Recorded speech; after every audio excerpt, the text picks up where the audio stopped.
Bir günde жұлдыз жанып жарып шыққан Айоланың Хумаяны қазір түркі тілдес халықтардың арасында кәдімгідей хитке айналып таң қалдыруды жалғастыруда. Енді өздеріңіз ойлаңыздар, Түркменстанда Apple Music'та бірінші орында тұр. Қырғызстанда, Өзбекстанда бірінші орында тұр. Қазақстанда тем более. Жалпы мынау Инстаграмда тренд музыкада бірінші орында тұрған хит ән.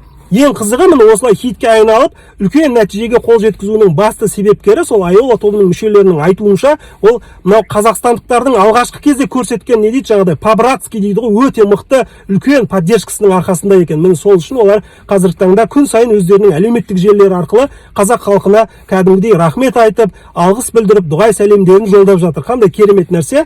Жалпы бұл топтың негізі концепциясы маған өте қатты ұнады. Жаңағыдай әрбір ән сайын әрбір трекпен өздерінің ұлттық дәстүрлі аңыз әңгімелерін халыққа осылай әнмен жеткізіп отырады. Как сериал сияқты былайша айтқанда. Мысалы, осы альбомның төңірегіндегі алғашқы әні февральда шыққан, екінші әні мысалы мартта осы Хумай әні, үшіншісін уже дайындап, осы апрельге жоспарлап отыр екен. Осылай кетеді, как сериал сияқты. Өте мықты концепция. Біздің елімізде де мысалы талантты музыканттар бар, топтар бар, тағы басқа әншілер бар. Осыны өздеріне как пример ретінде, идея, концепция ретінде алып, ары қарай жалғасын тауып жатса, бұл да бір жақсы бастама деп ойлаймын. Жалпы Башқұртстанда танымал топ, оның жаңағыдай лидері Ринат Рамазанов, сол Башқұртстанның еңбек сіңірген әртісі, бұл топтың продюсері Руслан Шайхиддинов, диджей Север деген атпен танымал, оның қызы вокалистка осы Хумаяның орындаушы Адель Шайхиддинова, ол да мультиинструмент, жалпы үшеуі де мультиинструменталистер, яғни домбырада да ойнайды. Мысалы үшін Адель Шайхиддинова көптеген халықаралық жаңағыдай ән конкурстарына қатысқан,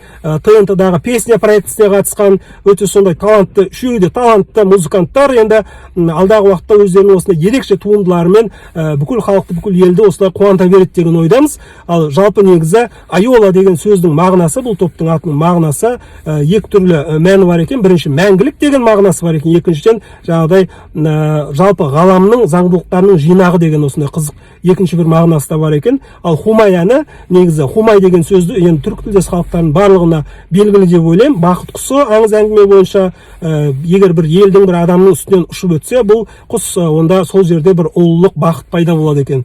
Так что үстеріңізден осындай Хумай құсы ұшып өте берсін, бақытты бола беріңіздер, осындай ұлттық нақышта, ұлттық дәстүрді, аспаптарымызды дәріптеуші топтар көбейе берсін.